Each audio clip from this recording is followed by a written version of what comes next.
Hello my fellow enthusiasts, and welcome back to Nostalgia Reviews.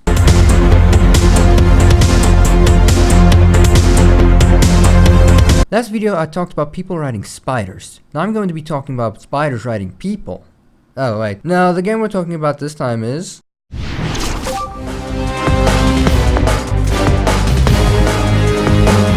Oh boy, this game is a doozy, I must say. Not exactly well remembered and regarded as the worst Spider-Man game by fans and neckbeards alike. I'm here to break the stigma around the game and actually talk about it in a positive light. But first, a story. Back in the day when I was a wee lad along with my wee ladder brother, we would always play games together as we grew up and still do to this day. So, naturally, as a parent, my dad went to the video shop to find a game for us and decided to get whatever looked cool on the shelf. Along came this game, but at a terrible time. A co-op game where you and a friend can play as Spider-Man and friends? Incredible! But my brother's controller broke, and so with me being 7 and my brother being 3 years younger, you do the math, my dad decided to trick my younger brother by covering the second controller socket, and with the AI controlling the character, made my brother believe he was playing, and the ruse went on for a while. Until one morning he saw me playing without him and all hell broke loose. But don't worry, I'm still kicking. So about the game. Well, to start off, it is a 2007 action-adventure beat-em-up based on the Sam Raimi Spider-Man trilogy. Stole that piece from Wikipedia. It handles like your all-typical beat-em-up. You get the old triple punch with a charge attack, a secondary attack that acts as a grab. In Spidey's case, he uses his webs, and some of the sidekick characters have an extended grab as well. You can throw enemies around like you're at an early 2000s breakdance battle, and this is a little gripe I have with some of these beat-em-up games. Uh-oh, it's gripe time! It's too easy to just chuck your enemies off the side of a building when you get bored of them. It makes the game too easy and prohibits creative fighting techniques. But the main problem is, this game is just too damn easy. Even as kids, we realized that there's no real consequence to losing other than dropping some yellow glowing goop. But this game was made for kids anyway. So, as Spidey, you unlock new web modes as you progress, allowing you to slam your enemies around, shoot web bullets, drop these web shitballs, and tie your opponent up for some kinky stuff. You get special items such as the double damage and invincibility crystals respectively, and a team ultimate attack token, which does a little team attack with Spidey and whoever you got playing. Some look better than others, but they still all result to the same effect. So I bet everyone is wondering, how's the web swing in this? Well...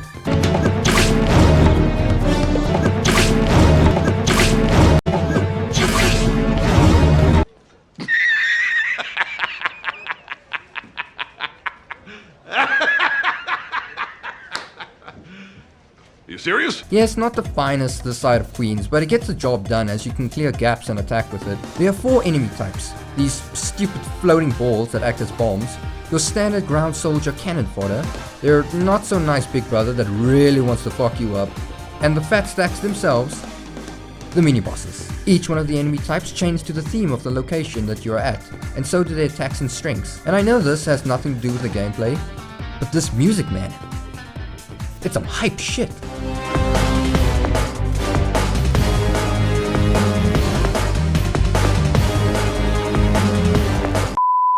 After all these years, the music never left my head. I used to climb walls with this tune in my head. Also, there's no wall climbing. Last thing to mention, you go to 5 locations and have a hub area being the shield helicarrier. Here are different stations such as the teleporters to said locations, a web lab for upgrades, an extras department and options. You also get a secret which I'm not spoiling yet, and the psychic selection station where you can keep all the convicts you captured trapped in a glowy screen. And this should be it for the gameplay. Unless I'm missing something. Oh wait, the AI.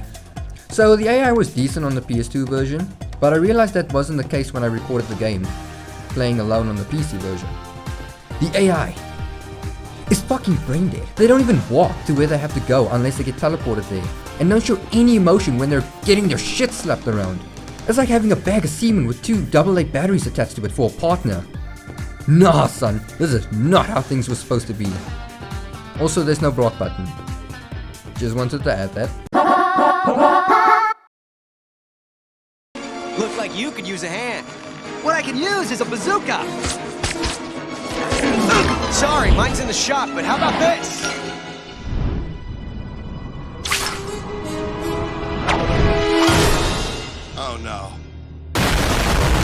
So remember that I said this was based off the Raimi movies? It shows in the characters' designs and some of the stages you fight them in. So our tale begins with Spidey chilling on a roof when he's suddenly jumped by hentai and sees all of his Spider-Man 1 to 3 movie villains show up with the exception of the Sandman, who is an asshole now.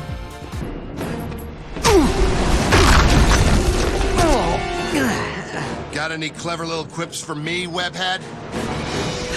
Also Harry's in this, rightfully called the new Goblin. Wait, hey, wait a minute. Harry, your father's alive, see? Harry? You're not going to react? Harry? The two team up to chuck balls at the villains to defeat them. And I gotta say, this is still one of the best Spider-Man openings in my book. I mean, the new one's good too, where Spider-Man jumps out of a window to end it all because his rent's overdue.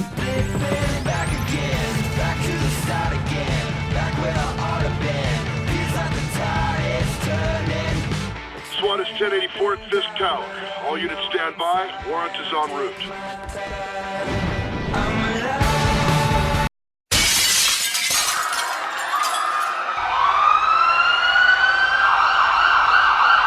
And James Arnold Taylor has got to be one of my top 3 favorite voice actors for Spider-Man. The man was, holy shit, he was the voice for Obi-Wan?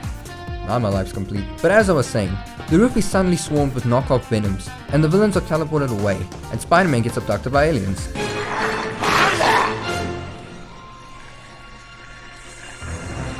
Friends of yours, Venom? Gross. What the?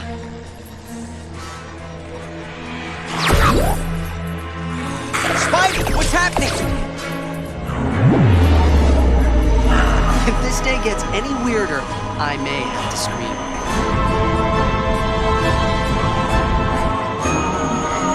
Yep, that'll do it. Yeah!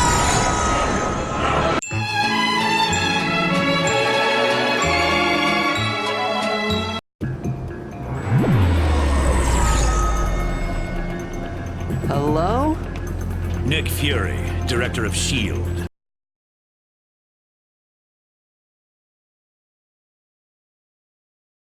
Why are you white? Also, Nick Fury describes humanity of today from 2007. Your top secret and your headquarters is a giant flying aircraft carrier? You'd be surprised how rarely anybody looks up. We then get a mission briefing from the computer that wants to sexually harass Spider-Man. Oh, Spider-Man. And she tells us that the meteorite from Spooderman, fuck I said his name wrong, actually broke up into smaller pieces. We then make our way to Tokyo, but first another briefing. Phantoms present have estimated symbiote index of 5% of maximum. Well, sounds like I should get down there. Hold up, there's one more bit of information. There's an operative in the area, cat burglar by trade, but she sports a heart of gold. Agent identity, Black Cat. Wielding a grappling hook as a weapon, she is a dangerous and agile combatant. She might be willing to lend a hand if you bump into her. So, to review, crazy hologram monsters, crazy bad guys, lost meteor shard, and incredibly attractive cat burglar. Wait, Peter, aren't you with MJ? Or... We then make our way through Tokyo until we run into the feline fetish herself. You think you're pretty sneaky, don't you? I was, yeah. Oh boy. I'm looking for a crazy guy with big metal arms. Have you seen him? Yeah, he's inside this building. How bad do you want in? Oh my god. No, pretty bad. We then accidentally stumble onto the set of Spider-Man 2, which is still strange to me. It's a limbo of creative and lazy level design, just because it's callbacks to the movies. So Doc Ock, Master of Fusion, is still attempting that stupid experiment from the movie where he's trying to build a sun bomb. But this is a good time to mention that the boss fights in this game is all the pussy. After giving the Doctor a concussion of his own, you recruit him to the team, seeing as they were friends in the movie. Doc, you were wreaking havoc until I broke the amulet controlling your mind. Someone took control of my mind? Unacceptable. Want to help me find out who it was? I most certainly would. Say, if I didn't know any better, I'd swear I'd been punched. Oh, really? Weird. Spider sense tingling. Weird. usually only goes off if there's danger, but everything looks as calm as a... Hello, Spider-Man. Come for the meteor shard? Well, you can't have it. First Doc Ock, and now the Green Goblin? I have got to get a new travel agent. After some rooftop shenanigans, you encounter the cringe riding a hoverboard, in which he throws Halloween candy and North Korea tax money at you. But you, being the main villain you are, you beat him and retrieve the shard. So we start the second briefing where White Fury takes the computer spun away and tells you that Iron Fist, which sounds like a porn name, is down on the island and you should go find him. Agent identity, Iron Fist. There is nothing funny about this name.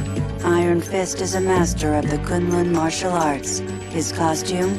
It's not funny. So with more escapades, Jesus, I'm running out of these transitions, you meet the arachnid man himself, Scorpion. Hey, what you doing, pal? Keeping you occupied while the others collect the shards. So your plan to keep me occupied is to put a big tail on your costume and hit me with it? Genius! I must say, Scorpion is known for his big tail, which shoots a laser, and during the fight with him, he never fired off his beam once, truly reflecting the spirit of No Nut November. You beat him, yada yada, all that stuff. So you meet Iron Fist along the road, reenacting a scene from Aliens with his new friends, and you, being the asshole you are, decides to ruin it. And I always found this scene funny for some reason as a kid, because I thought Spider-Man said boobies. Hey there! Iron Fist, right? Nice yellow booties. But Iron Fist turns out to be a cool dude and agrees to help you. Some more traveling happens, which must not be fun for Spidey, seeing as his flat boots are walking on sand and rocks and shit, and we end up at the Rhino.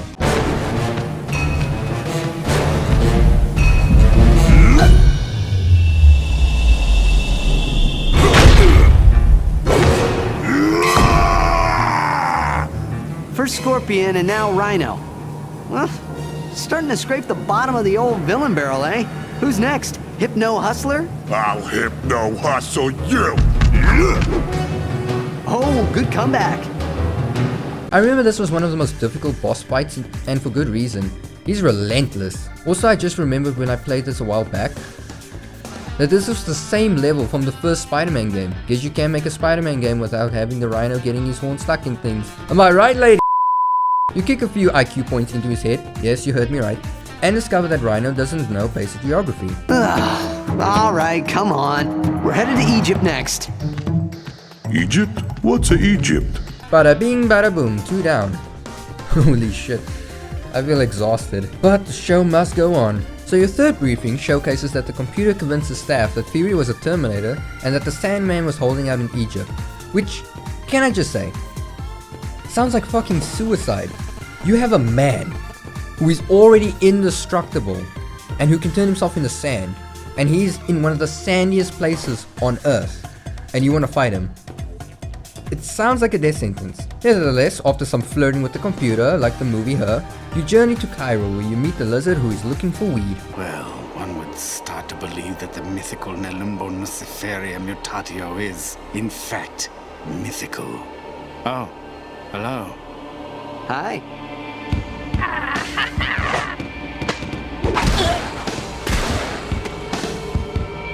Spider-Man? That lizard guy? He's hired. Already you can tell this is a different interpretation of the lizard because he's not immediately aiming for Spider-Man's jugular in this scene. But I gotta say, I actually like this version of the lizard. Sort of a light-hearted, kind man who just wants to find a cure for being a scaly. Truth be told, there is no cure. Anyway, with more cahooting, we meet the big man himself. Kitty litter. I actually like this boss fight. So sure, it's still too damn easy, but it's creative with how it uses Sandman's powers. Run along the walls, fist, run too slow, spikes in the ass, almost killed him, pushes you off the area, but ding, you beat him, same old story. So you get back to the headquarters and you receive your next mission. Jesus, Spider-Man sure can use a break, don't you say? No? Okay then. So we are going to one of the scariest places in the world. Detroit. I mean Transylvania. And the gang decide to tell some tales. Start Transylvania. 45 points. Right now, I'm about to go to Transylvania. Is anybody else creeped out that I'm going to Transylvania? Because I gotta tell you, I am. Transylvania's just another bit of land full of ghost stories, kid. Nothing to worry about. While there is unexplained atmospheric interference, initial scans of the area indicate the highest concentration of phantom signatures yet. Don't let her spook you. Average phantom symbiote index is at 53%. Computer, just skip to the relevant facts. But the computer tells us that there's a creature guarding the shard which is 100% symbiote, which can only mean one person. Additional life form detected.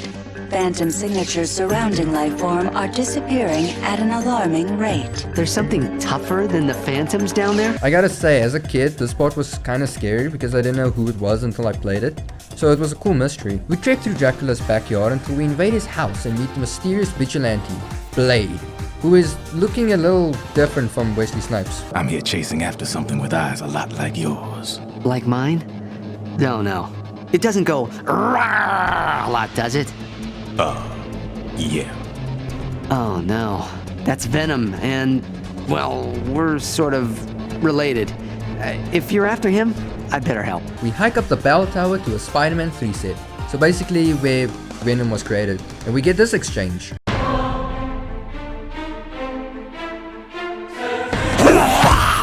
I knew it was gonna be Venom, but I was really hoping it wasn't Venom. Have we ever figured out why you need so many teeth? The better to eat you with. Wait. I got one. We ever find out why you need such a long tongue? The better to lick your balls with. Now this hurts me to say, but this is the worst boss fight of the game. You don't even need to touch Venom here. Just the stupid bells because his weakness is sound. Get it? Anyway, you beat him and Venom reveals who the mastermind of the Phantom attacks are. And if you are a Spider-Man fan and heard the word hologram, you already should know who it is. Spider-Man, what are you doing here? I came for the meteor shard, but now I'm going. Not bringing him along like the others? No way. Venom doesn't want to help. He wants to eat me alive. Who are you talking to? The last thing I remember was a man with a bubble for a head. The big bad guy is a bubblehead? If he can ID our mastermind, he's in. I love Venom's voice. It's actually funny, but Jesus, does his voice come off as a sexual predator. And after I hurt Bubble Man, I eat pussy.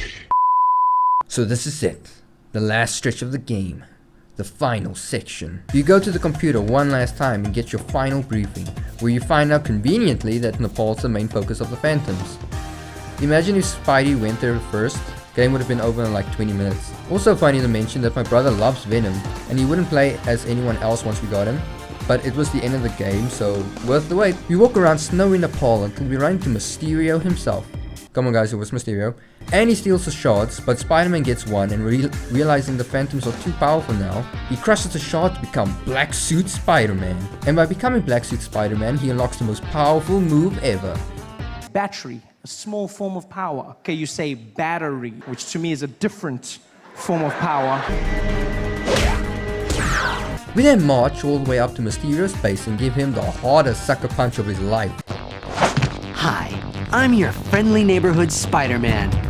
But I'm not feeling so friendly right this second. Holy shit! How far do you think he flew? Like 10 meters? Man should have been eating glass after that punch. We beat him! Yeah. Not much to say about this boss fight other than Mysterio being fucking dramatic. What? How can this be? No, this isn't happening! No! That will not happen again! Curses!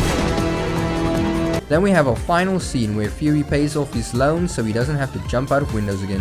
How did you know who I was to pay them? Please. I have a multi-billion-dollar spy agency at my disposal. You think I can't follow a guy in red and blue pajamas through New York City? Oh yeah. Go home. Take your girl out to dinner. Enjoy yourself. Wait a minute, you are in a relationship! You earned it. Nick, so those shards we collected, they're dangerous and... They're in good hands. Teleport sequence initiated. Mysterio was onto something. I want the remaining meteors analyzed until we know what makes them tick and how we can use them. Right away, Colonel. What should I name the project file? Considering the mess these things have made, Carnage. Call it Project Carnage. Affirmative. Project Carnage initiated. Man, Carnage was teased, but alas. So agreed into the credits to that same acid-fueled music and got some scenes from the games and the movies. Wow, what a story, huh? But bear with me a bit longer because we got a few extras in trivia. So at the extras department we got some concept designs and art for the characters and locations, which in my opinion could have actually made a cool tie-in comic, which never happened. The art is so colorful and maybe they could have continued the story with Carnage. There's also small bios on the characters, even movies, one of which people will get a kick out of. How I Spent My Summer Vacation by Peter Parker. I can sum it up in one hyphenated word.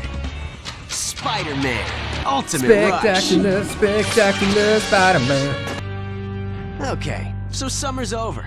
Big deal. Are things really gonna change that much?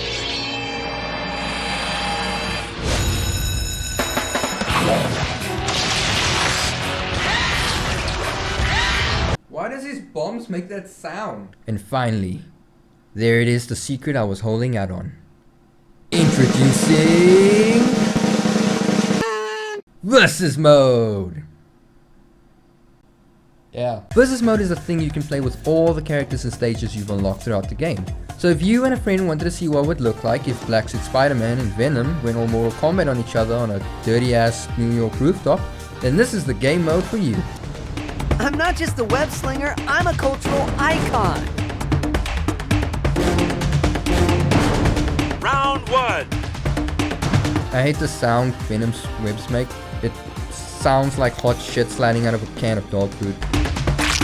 My brother was kind enough to do versus mode with me so you could see him wreck my ass as Prowler versus Blade. Since when does Prowler beat Blade? And now for some quick fire trivia. You get New Goblin after you beat the game, which is weird because he's so irrelevant. Silver Sable is only available in the PC Windows edition. Carnage is playable in the PSP version, which I never played so I can't confirm that. But Wikipedia says so I can confirm that. Blade is the only character other than Spider-Man that can cling to walls. We tried it with Venom. If you stand around the helicarrier, a computer will say some lines referring to the villains messing around in the carrier, and a nasty one towards Spider-Man. And that's about it. Holy damn. Would I recommend this game to people? Ha, not really. It can still be a fun game, but only if you can make it fun for yourself and got yourself a friend that you can drag with you through the experience. Honestly, the game wears out its welcome when you get halfway through Egypt. Still, it's a big part of my childhood, so I remember the game for that. Anyways, thanks for watching, and remember... Kitty litter.